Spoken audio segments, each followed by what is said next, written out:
দাউদকান্দিতে জাতীয় মৎস্য পক্ষ উপলক্ষে র্যালি, বোনা অবমুক্ত ও পুরস্কার বিতরণ। কুমিল্লার দাউদকান্দিতে জাতীয় মৎস্যপক্ষ ২০২৬ উপলক্ষে বর্ণাঢ্য র্যালি, মাছের পোনা অবমুক্তকরণ, আলোচনা সভা ও পুরস্কার বিতরণ অনুষ্ঠিত হয়েছে। রোববার সকালে দাউদকান্দি উপজেলা পরিষদ চত্বরে র্যালি ও মাছের পোনা অবমুক্তকরণের মধ্য দিয়ে কর্মসূচির শুরু হয়।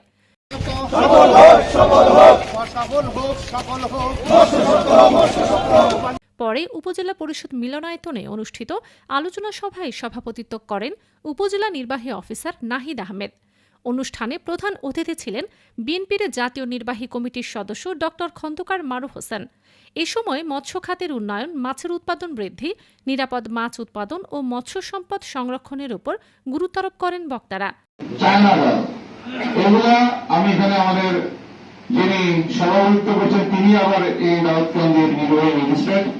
আমি অনুরোধ জানাবো যে পুলিশের সহযোগিতায় যারা কারেন্ট জাল, চায়না জালের মতো অবৈধ এই জালগুলো দিয়ে আমাদের দেশীয় যে মাছ, যে ছোট ছোট মাছগুলোকে যেগুলো বড় হওয়ার আগে ধরে ফেলছে, বা যেই মাছগুলো ডিম ছাড়বে, এক একটা মাছ অনেক লক্ষ লক্ষ তারা পোনা ছাড়ে, যার মাধ্যমে অনেক মাছের প্রজনন হয়। যে সকল এই কারেন্ট জাল এবং চায়না জালগুলো যদি নিষিদ্ধ করে এবং যারা এগুলো ব্যবহার করে, সে যেই হোক না কেন, তার বিরুদ্ধে যদি শক্ত অবস্থান নেওয়া যায়, গ্রেপ্তার করা যায়, এবং একটা আমাদের যদি উপজেলা এবং বিভিন্ন জায়গায় আমাদের যদি এই ধরনের কর্মসূচি করা যায় যে কোনো ধরনের কারেন্ট জাল, চায়না জাল দিয়ে কোনো মাছ ধরা যাবে না, এটা যদি বাস্তবায়ন করা যায়, দেখবেন আগের মতো আবার দেশীয় মাছ, বিভিন্ন মাছগুলো আমরা আমাদের সন্তানরা সেটা খেতে পারবে।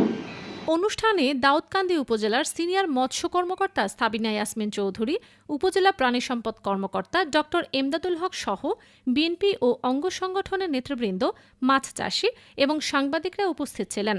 পরে দাউদকান্দির শ্রেষ্ঠ ৩ জন মাছ চাষীর হাতে সম্মাননা ক্রেস্ট ও সনদপত্র তুলে দেন প্রধান অতিথি ড খন্দকার মারুফ হোসেন। এবারের জাতীয় মৎস্য পক্ষের প্রতিপাদ্য রূপালী মৎস্যে সমৃদ্ধ দেশ, সবার আগে বাংলাদেশ। দাউদকান্দি থেকে ফারজানা মৌসুমী, ডিটিভি বাংলা। সবার আগে বাংলাদেশ।